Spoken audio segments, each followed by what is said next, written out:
Donc les nouveautés cette année avec cette deuxième génération de Moto 360, c'est d'avoir déjà plusieurs formats de montres. On va avoir une montre homme 46 mm, donc qui est un peu plus grosse que la première génération de Moto 360, mais également une montre 42 mm qui va correspondre aux personnes qui ont un poignet un peu plus petit comme le mien, donc qui va vraiment permettre d'avoir une montre qui correspond à la personne.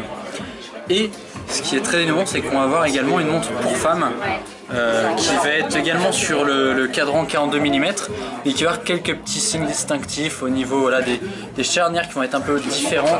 Au niveau du visuel de la montre, on peut voir qu'on reste sur les mêmes directions design que l'ancienne 360. On n'a pas de connecteur USB pour la recharger, ça se fait par induction. Donc voilà, on a un design très propre, très épuré avec des matériaux de qualité. Ensuite à l'intérieur, ça c'est toute la partie design, à l'intérieur ce qu'on a changé, c'est qu'on a amélioré l'autonomie.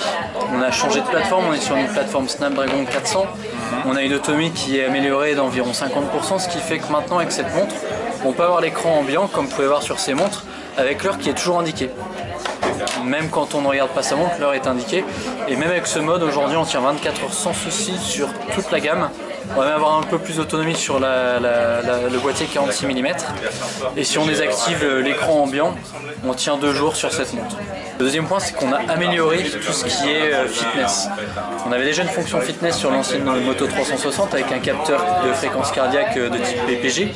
C'est vrai qu'on avait quelques plaintes sur ce capteur, notamment quand la montre était un peu lâche autour du poignet. Et sur cette version, on a amélioré le capteur PPG. On a un capteur PPG à double LED.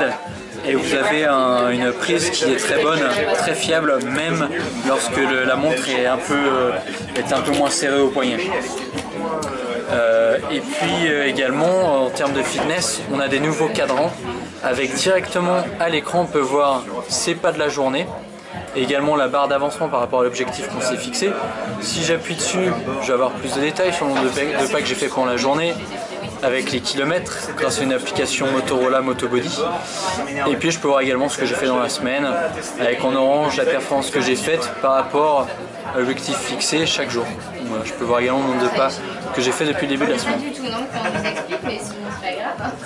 Donc je peux également avoir la météo directement à partir de ce cadran qui se met à jour, ou voir mon agenda, voilà, les prochains meetings que je vais avoir dans la journée.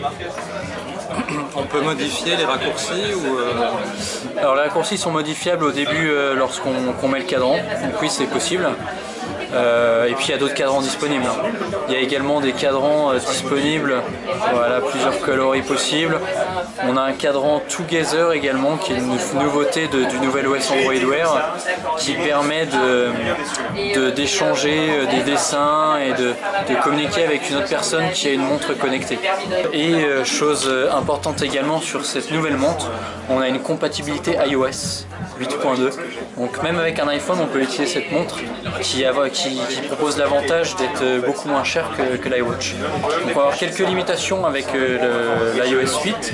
Toutes les applications tierces ne vont pas fonctionner et les commandes vocales vont être plus limitées, mais tout ce qui est notification de SMS, d'appels, d'email ou de toutes les applications Google telles que Google Now, telles que Google Maps vont être disponibles.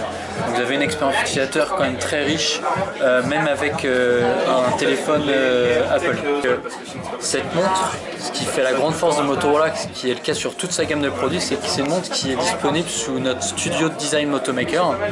Notre studio de design Motomaker permet de customiser sa montre de plusieurs centaines de façons différentes. Même après vente, cette montre va être personnalisable de façon très simplement puisqu'on a tous nos bracelets sont avec des quick release. Donc on a des bracelets de taille standard sur le marché. On peut imaginer reprendre des bracelets Motorola différents, cuir métaux, avoir des bracelets du marché ou également voilà, pour les gens créatifs créer leur propre bracelet et le monter sur la montre. Si on est au cinéma, en fait on veut pas que la montre s'allume quand on est pendant le film. Il suffit d'activer le mode cinéma et à ce moment là la montre reste éteinte tout le temps, sauf si j'appuie sur le bouton. Il y a quelques petites utilités à avoir le bouton. Donc là voilà, je peux faire ce que je veux, la montre ne s'allume pas. Et dès que j'appuie, le mode cinéma est désactivé. Après on peut tout faire par geste, hein. Si je veux monter mes notifications, il faut que je sois en face de moi. Voilà, je peux circuler à travers mes notifications, soit au toucher, soit juste en faisant des gestes. D'accord. Et puis on a toujours les commandes vocales qui sont assez poussées. Ok Google, envoyer un SMS à Nathalie.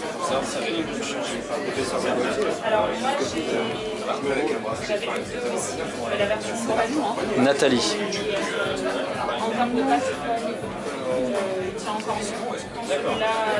Nathalie Crossi. Il y a plusieurs Nathalie dans le téléphone. Salut Nathalie, comment s'est passé ton dernier meeting? Il a coupé un peu avant parce que j'ai coupé avant, mais voilà. Donc là il envoie le message. Je l'arrête.